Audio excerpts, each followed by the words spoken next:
പിതാവിൻ്റെയും പുത്രൻ്റെയും പരിശുദ്ധാത്മാവിൻ്റെയും നാമത്തിൽ ആമേൻ. എല്ലാവർക്കും എൻ്റെ സ്നേഹവന്ദനം. നമ്മൾ ദൈവാനുഗ്രഹത്തോടുകൂടി പുതിയ മത്സരത്തിലേക്ക് പ്രവേശിക്കുകയാണ്. ഇന്ന് ജനുവരി 1. ഈ അനുഗ്രഹം ഈ വർഷം മുഴുവനും നിറഞ്ഞു നിൽക്കട്ടെ എന്ന് ഈശോ മിശിഹായുടെ നാമത്തിൽ മാതാവിൻ്റെ മധ്യസ്ഥത്തിൽ ആശംസിക്കുന്നു. പ്രാർത്ഥിക്കാം. അമ്മേ പരിശുദ്ധ അമ്മേ, അമ്മേ പരിശുദ്ധ ദൈവമാതാവേ, അന്ന് അങ്ങ് കൃപാസനത്തിൽ പ്രത്യക്ഷപ്പെട്ട് വരാൻ പോകുന്ന മഹാദുരന്തത്തിൽ രക്ഷപ്പെടുവാനും എല്ലാവർക്കും വേണ്ടി പ്രാർത്ഥിക്കുവാനും ആവശ്യപ്പെട്ടിട്ട് 20 വർഷം തികയുന്ന ഈ വേളയിൽ കൃപാസനത്തിലൂടെ ഞങ്ങൾക്ക് ഈ ദേശത്തിന് അങ്ങ് മാധ്യസ്ഥം തേടി തന്ന എല്ലാ അനുഗ്രഹങ്ങൾക്കും കൃപകൾക്കും ഞങ്ങളിപ്പോൾ ഹൃദയം നിറഞ്ഞ നന്ദി പറയുന്നു. അമ്മേ പരിശുദ്ധ അമ്മേ, പരിശുദ്ധമേ, ജപമാല മാതാവേ, സകല പ്രാർത്ഥനയോടും ചേർത്ത് ഞങ്ങളിപ്പോൾ പ്രാർത്ഥിക്കുന്ന ഈ കുടുംബത്തിന്റെ പ്രത്യേക നിയോഗം നമ്മുടെ വ്യക്തിപരമായ ആവശ്യങ്ങൾ പറയുക.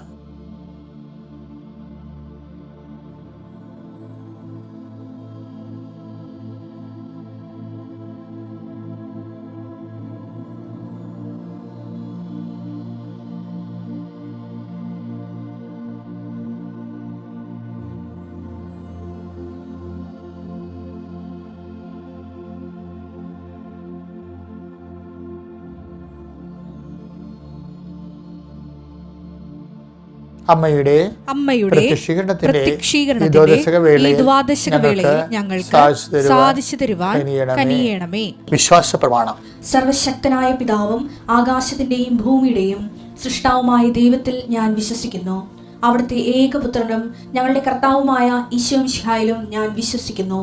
ഈ പുത്രൻ പരിശുദ്ധാത്മാവിനാൽ ഗർഭസ്ഥനായി കന്യകാമറിയത്തിൽ നിന്ന് പിറന്ന് പൊന്തിയോസ് പിലാത്തോസിന്റെ കാലത്ത് പീഡകൾ സഹിച്ച് കുരിശിൽ തറയ്ക്കപ്പെട്ട് മരിച്ച് അടക്കപ്പെട്ട് പാതാളങ്ങളിൽ ഇറങ്ങി മരിച്ചവരുടെ ഇടയിൽ നിന്ന് 3-ാം നാൾ ഉയർത്ത് സ്വർഗത്തിലേക്ക് എഴുന്നള്ളി സർവശക്തിയുള്ള പിതാവായ ദൈവത്തിന്റെ വലതുഭാഗത്തിരിക്കുന്നു. അവിടെ നിന്ന് ജീവിക്കുന്നവരെയും മരിച്ചവരെയും വിധിക്കുവാൻ വരുമെന്നും ഞാൻ വിശ്വസിക്കുന്നു. പരിശുദ്ധാത്മാവിലും ഞാൻ വിശ്വസിക്കുന്നു. വിശുദ്ധ കത്തോലിക്കാ സഭയിലും പുണ്യവാന്മാരുടെ ഐക്യത്തിലും പാപങ്ങളുടെ മോചനത്തിലും ശരീരത്തിന്റെ ഉയർപ്പിലും നിത്യമായ ജീവിതത്തിലും ഞാൻ വിശ്വസിക്കുന്നു. ആമേൻ. സ്വർഗ്ഗസ്ഥനായ ഞങ്ങളുടെ പിതാവേ, അങ്ങയുടെ നാമം പൂജിതമാകണമേ. അങ്ങയുടെ രാജ്യം വരണമേ. അങ്ങയുടെ തിരുമനസ് സ്വർഗത്തിലെ പോലെ ഭൂമിയിലും ആകണമേ. അന്നു വേണ്ടുന്ന ആഹാരം ഇന്ന് ഞങ്ങൾക്ക് തരണമേ. ഞങ്ങളോട് തെറ്റ് ചെയ്യുന്നവരോട് ഞങ്ങൾ ക്ഷമിക്കുന്നത് പോലെ ഞങ്ങളുടെ തെറ്റുകൾ ഞങ്ങളോടും ക്ഷമിക്കണമേ. ഞങ്ങളെ പ്രലോഭനത്തിൽ ഉൾപ്പെടുത്തരുതേ, തിന്മയിൽ ഞങ്ങൾ രക്ഷിക്കണമേ. ആമേൻ. കർത്താവ് അങ്ങയുടെ കൂടെ സ്ത്രീകളിൽ അങ്ങ് അനുഗ്രഹിക്കപ്പെട്ടവളാകുന്നു. അങ്ങയുടെ ഉദരത്തിൻ ഫലമായി ഈശോ അനുഗ്രഹിക്കപ്പെട്ടവനാകുന്നു. പരിശുദ്ധ മറിയമേ, തമ്പുരാന്റെ അമ്മേ, പാപികളായ ഞങ്ങൾക്ക് വേണ്ടി ഇപ്പോഴും ഞങ്ങളുടെ മരണസമയത്തും തമ്പുരാനോട് അപേക്ഷിക്കണമേ. ആമേൻ. എൻ്റെ പ്രിയപ്പെട്ടവരെ, നമ്മൾ അനുദിന അനുഗ്രഹ പ്രാർത്ഥനയിൽ പ്രവേശിക്കുന്നു. കർത്താവെ, നിന്റെ ഉന്നതമായ നാമത്തിന് പ്രാർത്ഥിക്കുന്ന ഈശോയെ, കലാമേഖലയിൽ പ്രവർത്തിക്കുന്നവരെ അവരെ ചേർത്ത് വെച്ച് പ്രാർത്ഥിക്കാൻ ഇപ്പോൾ അങ്ങ് ആവശ്യപ്പെട്ടിട്ടുള്ള ഈശോയെ, അഭിനയ മേഖലയിൽ പ്രവർത്തിക്കുന്നവർ, സംഗീത മേഖലയിൽ പ്രവർത്തിക്കുന്നവരെ കർത്താവെ, അവരെല്ലാം നീ അവരുടെ വിഷമതകളെയും ഭാരങ്ങളെയും ഏറ്റെടുക്കണേ പ്രാർത്ഥിക്കുന്ന ഈശോയെ. അതുകൊണ്ട് ജീവിത യാതനകൾ നിറവേറ്റുന്നവർക്ക് കർത്താവെ, അതിനുള്ള അവസരങ്ങൾ കുറഞ്ഞു വരികയും അതിൻ്റെ പേരിൽ സാമ്പത്തികമായ ബാധ്യത ഉണ്ടാകുകയും ചെയ്യുന്ന അവസ്ഥകളെ കർത്താവെ, അതിജീവനത്തിൻ്റെ പുതിയ വഴികൾ നീ അവർക്ക് നൽകണമെന്ന് പ്രാർത്ഥിക്കുന്നു. കർത്താവെ, കുടുങ്ങിപ്പോയ ലൂസായിപ്പോയ വിവാഹ മോതിരങ്ങളെ കാണിക്കുന്നുണ്ട്. 2 കാര്യങ്ങൾ കർത്താവിൽ നിന്ന് ഞങ്ങൾ വിവേചിച്ച് മനസ്സിലാക്കുന്നു. ഒന്ന്, മുമ്പത്തിനേക്കാൾ ക്ഷയിച്ചു പോയിട്ടുള്ള ശാരീരിക അവസ്ഥയുള്ളവരെ, നേരത്തെ നല്ല ആരോഗ്യമുണ്ടായിരുന്നു, അവർ ക്ഷയിച്ചിരിക്കുന്നു, അവർ അതിൻ്റെ ഭാരങ്ങൾ അവർ അനുഭവിക്കുന്നുണ്ട്. ഈശോയെ, അതിൽ നിന്ന് അവരെ വീണ്ടെടുക്കണമെന്ന് പ്രാർത്ഥിക്കുന്നു. അതുപോലെ തന്നെ അതിനെതിരെ വരുന്ന അമിതമായ വണ്ണവും അമിതമായ ശരീര നീരുമുള്ളവരെ കർത്താവെ, അവരെ അങ്ങ് സ്പർശിക്കണമെന്ന് പ്രാർത്ഥിക്കുന്നു. എൻ്റെ കർത്താവിൻ്റെ ഉന്നതമായ നാമത്തിൽ സഭയുടെ അധികാരത്തിൽ കുരിശടയാളത്തിൽ ഇപ്പോൾ കർത്താവ് കാണിച്ച എല്ലാ മേഖലകളിലും ദൈവത്തിൻ്റെ കരുണ ആവശ്യിക്കട്ടെ എന്ന് പ്രാർത്ഥിക്കുന്നു. കർത്താവ്, ഇതിൻ്റെ വിശുദ്ധ പൗരോഹിത്യത്തെ മഹത്വപ്പെടുത്തണമേ. കർത്താവ്, സഭയിലുള്ള സാന്നിധ്യം പ്രകടമാക്കണമേ. എൻ്റെ കർത്താവിൻ്റെ ഉന്നതമായ നാമത്തിൽ സഭയുടെ അധികാരത്തിൽ കുരിശിൻ്റെ അടയാളത്തിൽ ഞാൻ ഈ ഭവനം പ്രാർത്ഥിക്കുന്ന ഓരോ ഭവനങ്ങളെയും ആശീർവദിക്കുന്നു. ആരെല്ലാം പ്രാർത്ഥന എവിടെയെല്ലാം കൂടുന്നുണ്ടോ ആ നിൽക്കുന്ന സ്ഥലം, ചിലപ്പോൾ ആശുപത്രിയിൽ നേഴ്സുമാരായിരിക്കും പ്രാർത്ഥന കൂടുന്നത്, ചിലപ്പോൾ ഡോക്ടർമാരായിരിക്കാം, ചിലപ്പോൾ സാധാരണ മനുഷ്യരായിരിക്കാം കൂടുന്നത്.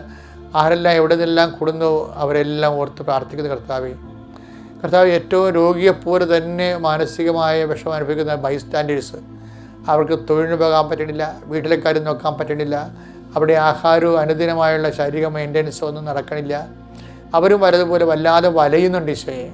അതുകൊണ്ട് രോഗിയും ബൈസ്റ്റാൻഡറും ഒരുമിച്ച് അവിടെ നിന്ന് കർത്താവെ, അവിടെ നിന്ന് രോഗം സൗഖ്യപ്പെട്ടു പോകാനും കർത്താവ് നീ ഇടയാക്കണം. എല്ലാ ആശുപത്രികളെയും അതിരാലയങ്ങളെയും അവിടെ അന്തേവാസികളെയും അവിടെ പ്രവേശിപ്പിക്കുന്നവരെ മുഴുവൻ സമർപ്പിക്കും. ഐസിയിലുള്ള മുഴുവൻ രോഗികളെ സമർപ്പിക്കുന്നു. ഐസിയുവിൽ നിൽക്കുന്ന ബൈസ്റ്റാൻഡേഴ്സായിട്ട് നിൽക്കുന്നവരെ പ്രാർത്ഥിക്കുന്നു. ഇപ്പോൾ ഐസിയുവിന് പുറത്ത് നിൽക്കുന്നവരെ, അത് കൈകാര്യം ചെയ്യുന്ന നേഴ്സുമാരെ പ്രാർത്ഥിക്കുന്നു. കർത്താവെ, ഓപ്പറേഷൻ തിയേറ്ററിൽ ഇന്ന് ഓപ്പറേഷൻ നിശ്ചയിച്ചിരിക്കുന്ന ഓപ്പറേഷൻ തിയേറ്ററുകളെ സംബന്ധിച്ച് പ്രാർത്ഥിക്കുന്നു. കർത്താവ്, ഓപ്പറേഷൻ കുറിച്ചിരിക്കുന്ന വ്യക്തിയെ സംബന്ധിച്ച് പ്രാർത്ഥിക്കുന്നു. കർത്താവെ, അവിടെ എല്ലാം ഓപ്പറേഷൻ്റെ സമയത്ത് ദൈവത്തിൻ്റെ പ്രത്യേക സാന്നിധ്യം ഉണ്ടാകണമെന്ന് പ്രാർത്ഥിക്കുന്നു. ഓപ്പറേഷൻ വരുമോ ഇല്ലയോ എന്ന് ഓർത്തുകൊണ്ട് വേദനിക്കുകയും വിഷമിക്കുകയും ചെയ്യുന്നവരെ പ്രാർത്ഥിക്കുന്നു. അവിടെ ഓപ്പറേഷനെല്ലാം നീങ്ങിപ്പോകാൻ വേണ്ടി പ്രാർത്ഥിക്കുന്നു. ദൈവത്തിൻ്റെ കണ്ണ ചൊരിയണ പ്രാർത്ഥിക്കുന്നു. ഈശോയെ, കുഞ്ഞുങ്ങളുടെ പരീക്ഷകളെല്ലാം കഴിഞ്ഞിരിക്കുന്നു, അവർ നല്ല റിസൾട്ട് പ്രതീക്ഷിക്കുന്നു. ഈശോയെ, അവരുടെ കഴിവ് കർത്താവ്, അവർ വീണ്ടും അവർ മനസ്സിലവർ പറയുന്നുണ്ട്, ഞങ്ങളുടെ റിസൾട്ട് ഒന്ന് നന്നാക്കി തന്നാൽ മതി, വീട്ടിലും തൽക്കാലം ഒന്ന് തല നേരെ നിന്ന് കഴിഞ്ഞാൽ ബാക്കിയുള്ള ദിവസങ്ങൾ ഞങ്ങൾ പഠിച്ച് കരയേറിക്കൊള്ളാവുന്ന ഈശോയുടെ പട്ടാങ്ങിയായിട്ട് പറയുന്ന കുഞ്ഞുങ്ങളെ പ്രത്യേകം പ്രാർത്ഥിക്കുന്നു.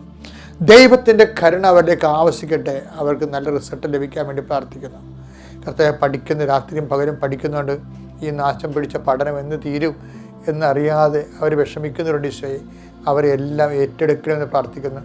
എൻ്റെ കർത്താവിൻ്റെ ഉന്നതമായ നാമത്തിൽ, സഭയുടെ അധികാരത്തിൽ, കുരിശിൻ്റെ അടയാളത്തിൽ, ദൈവത്തിൻ്റെ ശക്തിയാൽ, എൻ്റെ കർത്താവിൻ്റെ ഉന്നതമായ നാമത്തിൽ, സഭയുടെ അധികാരത്തിൽ, കുരിശിൻ്റെ അടയാളത്തിൽ, ദൈവത്തിൻ്റെ ശക്തിയാൽ നിങ്ങൾ സംരക്ഷിക്കപ്പെടുകയും സൗഖ്യപ്പെടുകയും നിങ്ങളുടെ ജീവിത മാർഗങ്ങൾ, കമ്പോളങ്ങൾ, വ്യവസായശാലകൾ, അത് വഴിമുട്ടിയവർ, അടഞ്ഞുപോയവർ, കടം കയറി മുടിഞ്ഞു പോയവർ, ജപ്തി നടപടി നേരിടുന്നവർ, സാമ്പത്തിക ബാധ്യതകൾ ഇനിയും സാധനം എടുത്ത് വെക്കാൻ പറ്റാത്തവർ, നാട്ടുകാരുടെ കൈകളിലേക്ക് സാധനങ്ങൾ പോയി കടമായി പോയവർ, കടം കയറി തകർന്നു പോയവരെ സംബന്ധിച്ച് പ്രാർത്ഥിക്കുന്നു.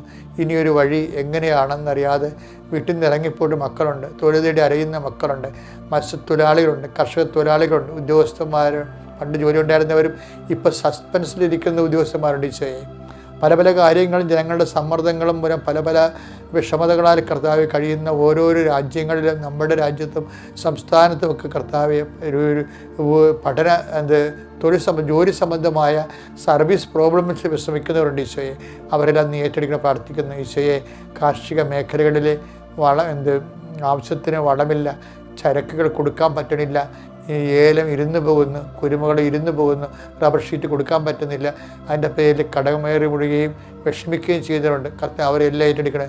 മത്സ്യങ്ങൾ ചെറുതാകുന്നു, കിട്ടുന്ന മത്സ്യങ്ങൾ കൊടുക്കാൻ പറ്റുന്നില്ല, വലിയ വില കിട്ടുന്നില്ല, അങ്ങനെയൊക്കെ വ്യത്യസ്തമായ ജീവിത മേഖലകൾ വേദനിക്കുന്നവരുണ്ട്. ഈശോയെ, അവരെല്ലാം സംബന്ധിച്ച് പ്രാർത്ഥിക്കുന്നു. കർത്താവെ, എല്ലാ മേഖലകളും, നിർമ്മാണ തൊഴിലാളികളെയും, കർത്താവ് കൽപ്പണിയും മരത്തിൻ്റെ പണികളുടെ എല്ലാം പെയിൻറ്റേഴ്സിനെ എല്ലാം സംബന്ധിച്ച് പ്രാർത്ഥിക്കുന്നു.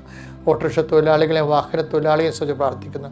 ദൈവത്തിൻ്റെ കരുണ നിങ്ങളിലേക്ക് ആവശ്യിക്കട്ടെ. കർത്താവെ, ഓരോരോ ജോലി ചെയ്യുന്നവരെ, PhD പോലെയുള്ള പ്രബന്ധങ്ങൾ ചെയ്യുന്നവർ, അതുപോലെ ഡിസർട്ടേഷൻ ചെയ്യുന്നവർ, റെക്കോർഡ് ചെയ്യുന്നവർ, കർത്താവെ, അവരെല്ലാം അവർ ഉറക്കം നിന്ന് ഊണുമില്ലാതെ ചെയ്യുന്ന ജോലികൾക്ക് അവർക്ക് നല്ല മാർക്ക് കൊടുത്ത്, നല്ല ക്ലാസ് കൊടുത്ത്, അവർക്ക് നല്ല സന്ധിപ്പ് പ്രാർത്ഥിക്കുന്നു. ഗർഭിണികളെ വീണ്ടും ഓർത്ത് പ്രാർത്ഥിക്കുന്നു. കുടുംബ കലഹമുള്ള വീടുകളെ സംബന്ധിച്ച് പ്രാർത്ഥിക്കുന്നു. പേര് പിരിഞ്ഞവരെ സംബന്ധിച്ച് പ്രാർത്ഥിക്കുന്നു. പിരിയാപ്പണെ സംബന്ധിച്ച് പ്രാർത്ഥിക്കുന്നു. പിരിഞ്ഞവരെ കൂടാൻ വേണ്ടി ആഗ്രഹിക്കുന്നവർക്ക് എത്രയും വേഗം കൂട്ടുചേരാനും കുഞ്ഞുങ്ങളുമായിട്ട് ഒരുമിച്ച് ജീവിക്കാൻ ഇടയാക്കാൻ പ്രാർത്ഥിക്കുന്നു. വിദേശങ്ങളിലുള്ളവരും സ്വദേശങ്ങളിലുള്ളവരും എൻ്റെ കർത്താവിൻ്റെ ഉന്നതമായ നാമത്തിൽ, സഭയുടെ അധികാരത്തിൽ, സർവ്വ മനുഷ്യരും യേശുക്രിസ്തു നാമത്തിൽ അനുഗ്രഹിക്കപ്പെടട്ടെ. Lord and peace with power and grace. ഈ ദിവസം കർത്താവിൻ്റെ ശ്രദ്ധയിൽപ്പെടുത്തില്ല. ഞാൻ അവിടുന്ന് പഠിച്ചൊന്നുമില്ല. പെട്ടെന്ന് ഞാൻ ദിവസങ്ങളിൽ കുർബാന ശരിക്കൊണ്ടിരുന്ന സമയത്ത് പെട്ടെന്ന് പരിശുദ്ധാത്മാവ് ഒരു നോട്ട് തന്നതാണ്. വായിക്കുമ്പോൾ നമുക്ക് മനസ്സിലായത് അതായത് ആദത്തിനോട് കർത്താവ് ചോദിക്കുന്നത് നമ്മളെപ്പോഴും കേൾക്കണതാണ്. Adam, where are you? 33:9. അവിടുന്ന് പുരുഷനെ വിളിച്ച് ചോദിച്ചു, അവിടുന്ന് പുരുഷനെ വിളിച്ച് ചോദിച്ചു, നീ എവിടെയാണ്? നീ എവിടെയാണ്? നീ എവിടെയാണ് എന്ന് ഞാനും കുറേ ധ്യാനം ഇങ്ങനെ എവിടെയാണ് എന്നുള്ള ധ്യാനം ഞാൻ കൂടിയിട്ടുണ്ട്. പക്ഷെ അതില്ല. ഈ ദിവസം എൻ്റെ കുർബാന ചെല്ലിയപ്പോൾ കർത്താവ് പറഞ്ഞത്, നീ എവിടെ ആയിരിക്കണമെന്ന് കർത്താവ് ആഗ്രഹിക്കുന്നുണ്ട്. അത് പറയണത് ഉൽപ്പത്തി തന്നെയാണ് പറയണത്. എബ്രഹാത്തിനോട് പറയണതുണ്ട്. എന്താണ്? ഉൽപ്പത്തി 17:1. ഉൽപ്പത്തി 17:1 എന്താണ്? അബ്രാമിന് 99 വയസ്സായപ്പോൾ കർത്താവ് പ്രത്യക്ഷപ്പെട്ട് അവനോട് അരുളി ചെയ്തു, സർവശക്തനായ ദൈവമാണ് ഞാൻ, എന്റെ മുമ്പിൽ വ്യാപരിക്കുക, കുറ്റമറ്റവനായി വർത്തിക്കുക. അതാണ്. അതായത് എവിടെയാണെന്ന് ചോദിച്ച വ്യക്തി ഒരു കുറ്റവാളിയായി പോയപ്പോഴാണ് ചോദിച്ചത്. Where are you? നീ എവിടെയാണ്? 33:9 ചോദിച്ചതാണ്. എന്താണ്? അപ്പോൾ ഒരു കുറ്റത്തിൻ്റെ കഴിഞ്ഞുള്ള സാഹചര്യമാണത്. പക്ഷെ അതിന് പരിഹാരമായിട്ടാണ് എബ്രഹാം ആദ്യത്തെ ആളെ വിളിക്കണത്, എബ്രഹത്തിനെ വിളിക്കണത് ദൈവം.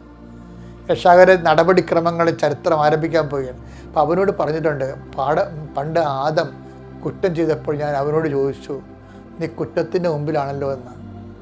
അതുകൊണ്ട് നീ അത് റീഷിഫ്റ്റ് ചെയ്യണം, മനുഷ്യപ്രകൃതിയെ റീഷിഫ്റ്റ് ചെയ്യണം.